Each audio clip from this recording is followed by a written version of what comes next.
We got a quick question about Freelee. Will Freelee change her channel name? Is she going to delete her channel? So some questions on my Tumblr. Have any questions? Go to Ask Doona on Tumblr. I'll put a link down below if I remember this time. But there's definitely no way Freelee Banana Girl is going to get rid of the words Freelee Banana Girl. Freelee came up with the name Freelee. I came up with the spelling Freelee with the double E's because I said, Free, people like to call it Freela. Freela La or Freela, so to call it Freelee, so it's Lee, because her real name's Leanne, so she wanted to call it Freelee, and when I first met her back in 2006, we're talking, her name was Freelee Raw, or Free Raw, and then she just sort of plays with the name, she's sort of creative like that, and then her channel name was called Freelee with an A, and then I said change it to double E so people can spell it. And then I think 2012, I said, add in like a fruity element, so like Banana Girl. I came up with the name Banana Girl, and then we use that. Cause like durianrider, like you have a fruit and you have to raw food, and it's sort of like it's this little catchphrase. And Banana Girl is just like the best name ever because whenever you say Banana Girl, people laugh about it and like Banana Girl, like what is that porno? It just creates investigation online, so it's the best word to use. And for Google SEO, just ranks so high. So we came up with the term Banana Girl, we use that, and then Freelee's never going to change that, because that's channel suicide. If you take away Freelee, which is what everyone knows you as, and then you take away Banana Girl, it's just like, Freelee would never do that, because she's too much, she's earning maybe $30,000 to $50,000 a month, so to get rid of that by changing your name, what will happen, then she'll never ever stop using her physique as her marketing tool, which is what I helped her develop when she was overweight, out of shape, struggling with eating disorders, bulimia or whatever, and we got on the bike, she slimmed down, eating low fat, long term, early nights, squatting on the toilet, flat stomach, good posture, stuff like that. Boom. So that's the trademark. His physique, everyone loves Freelee. Her physique, that's what she's known for. That's what the girls, it's like, if Freelee was fat, no one would listen to her. Because she's got that physique from cycling and high carb and squatting on the toilet, flat stomach, tall posture, the girls love that, so they're just like, oh my god, look at this girl. And then also, we have the word Freelee, which is not really a good name, but Banana Girl. That's really powerful. But Freelee wouldn't change the word Freelee because everyone knows her as that. So by not using her body as marketing, channel will die. By not using Freelee, people won't remember who she is. By not using the word Banana Girl, people won't remember that in their head. If that makes sense. So Freelee will always use a physique, just as I taught her. Thumbnails. I mean, some people say, oh, you objectified your girlfriend for 9 years and all this stuff. Man, Freelee was very resistant to putting a half-naked body up in thumbnails or in videos. Look at some of my videos from 2010 where she was like, don't put it up, don't look good. And it's like, man, fine, just girls want to see it. Girls love it, man. And that's her big audience. If you're female and you got it and you don't flaunt it, then you miss out on a massive audience. So Freelee's always going to flaunt it, and she's always going to use Banana Girl. She's always going to use Freelee. She doesn't. She knows her channel will die. She'll lose her income. It'll just fizzle down. She won't lose her income. She'll make a few pennies, but it will just be like, it'll kill it massively.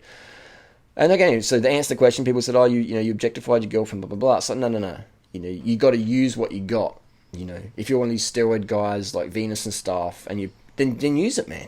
Don't hide it in the gym. Like, flaunt, just use it. I'm natty, I'm all good. Use it, And so that's what I always said to Freelee. I said, don't tell people you've had a boob job, because people they don't really get it, how popular that is, So I said, put it in the spam filter so it doesn't come up, so people don't even talk about it. Because otherwise people just focus on that and they're like, oh, but this other girl hasn't had it. Yeah, she has as well. If you're that lean and your boobs sit that high, you've had a boob job. There's nothing wrong with that if that's what you want. But so I always said, Freelee, don't focus on that publicly, because people just fucking lose the message, So, because most women wouldn't get surgery, and if you want to do it, that's fine, do it. I'm not a fan of the Botox, never was. But if you want to get your teeth done or your boobs done, whatever, that's your choice. If you want to get Botox, that's your choice as well. I just don't think Botox is healthy because it's injecting too close to the brain. Anyway, I want to start all that stuff up again. But then, my opinion is Freelee's not going to change her channel focus, because girls love it when Freelee goes on there and sledges other girls. I also helped that Freelee do that. She was always like, no, I just want to do educational stuff. I'm like, man, that's boring as shit. People want to see you fucking sledge other girls, and that just launched. Look at all Freelee's biggest hitting videos. Kim Kardashian, Jenna Marbles, all my ideas. I just said, go with that thumbnail, no text, just you flaunting it, slamming it. Girls love it, man. They love it. It's such an icon. And that really got the vegan message out there, and Freelee did really good with that.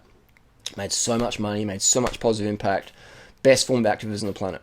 Someone else on Tumblr said, "What's the best? How to be an animal activist?" I said, "Man, just if you're a chick with a slim body, just flaunt it and just sledge other YouTubers or celebrities. Not a sledging in the traditional sense, but say, look, your diet's causing cancer, it's causing animal cruelty. This is how you can improve it. Boom, boom, boom. This is my results." And I always say, Freelee, stand up in the corner, maybe do your squats, just show that physique, show the torso, tall posture, etc.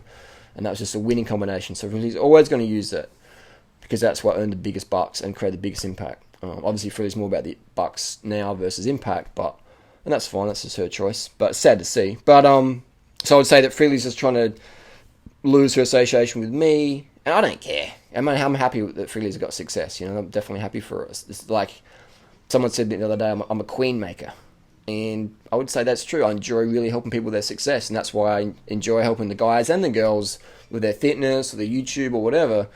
Even the other day, I paced guys up Norton Summit on my e-bike, and they got faster times than I did. They pushed me down the leaderboard on Strava. Like 3 guys pushed me down. I don't care. Like, I'm happy for people to beat me. I enjoy seeing people succeed. I'm like a domestique. I'm not a GC rider in life. I'm like a domestic. I enjoy helping people help themselves.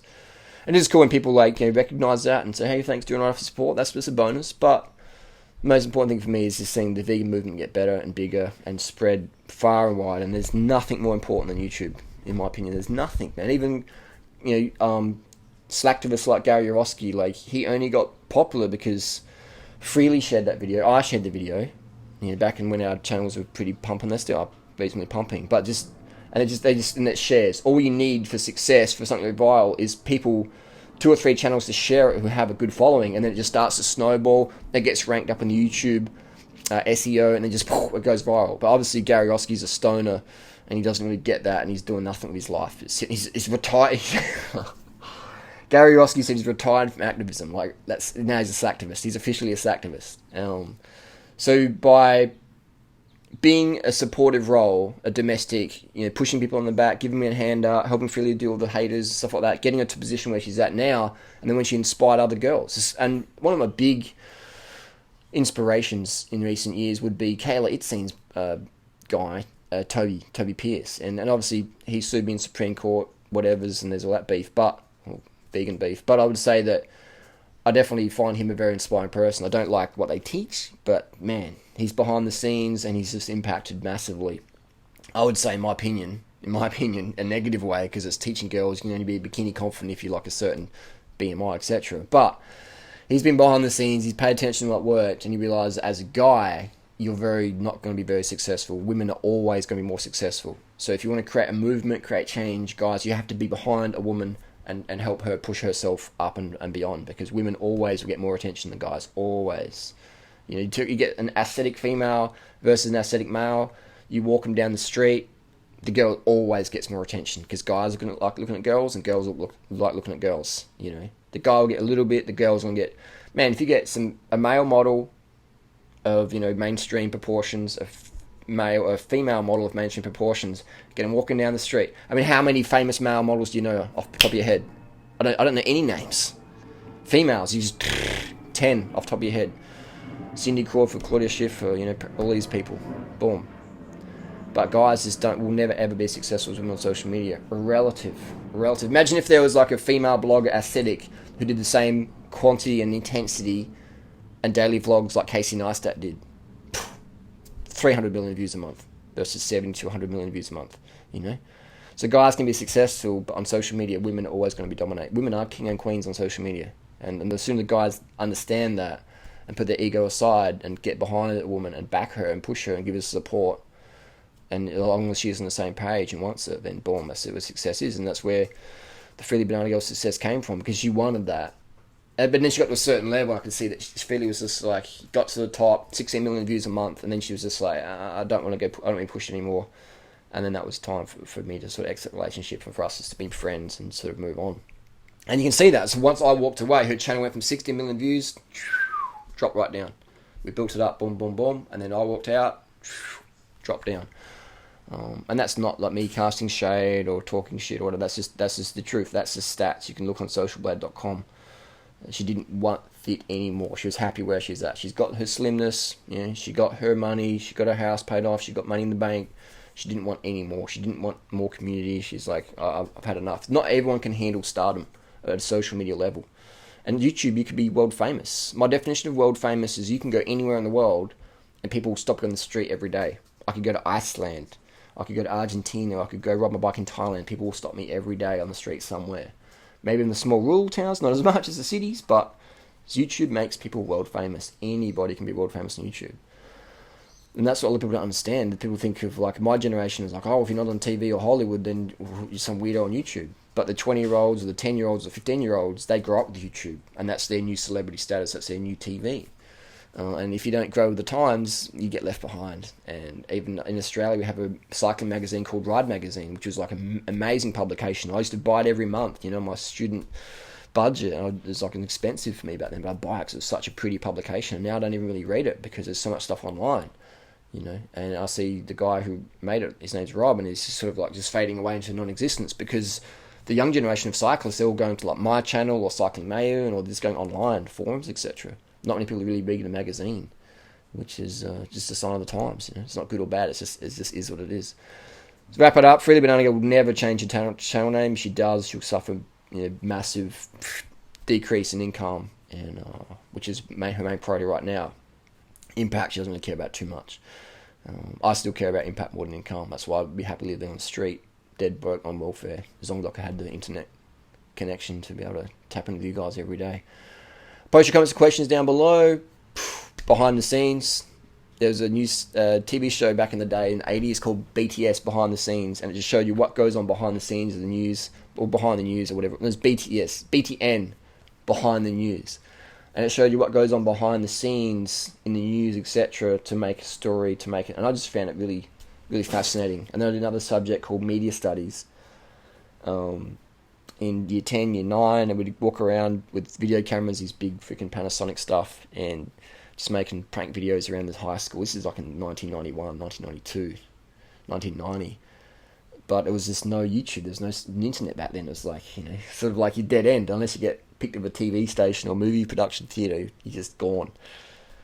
So I've always been interested in making, stuff with video, helping people help themselves, helping the environment, creating awareness. And that's why YouTube for me is like the best job on the planet. And that's why I find it hard to be anyone in my proximity, my social group, anyone who's not really addicted to YouTube.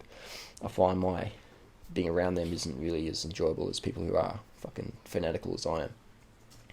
Comments and questions, hit me up down below. And a recap for the video, in case anyone got lost in the last bit there. 1, have a YouTube channel name that is catchy. 2, create controversy. Controversy can be showing your body, it can be sharing your strong opinions, it can be like critiquing other YouTubers, other social media people, celebrities, etc. Look at Vegan Gains. Now, Vegan Gains is another channel I helped go from zero to hero.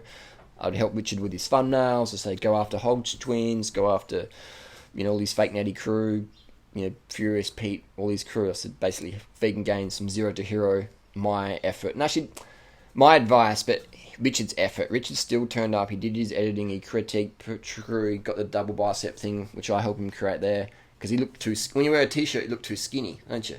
And if you're in the bodybuilding scene, you look like that, people are like, skinny teenager. So I said, Richard, you got to show the guns. It's the gun show every video. So you got to create controversy. Have a good channel name. Vegan Gains is a great channel name. I didn't come up with that, but that's a great name. So have a good name. More importantly, you got to show body. You got to have controversy. Have some humor in there. But more importantly, even Casey Neistat agrees, daily uploads are the biggest thing. Daily uploads is the biggest thing. On top of good thumbnails.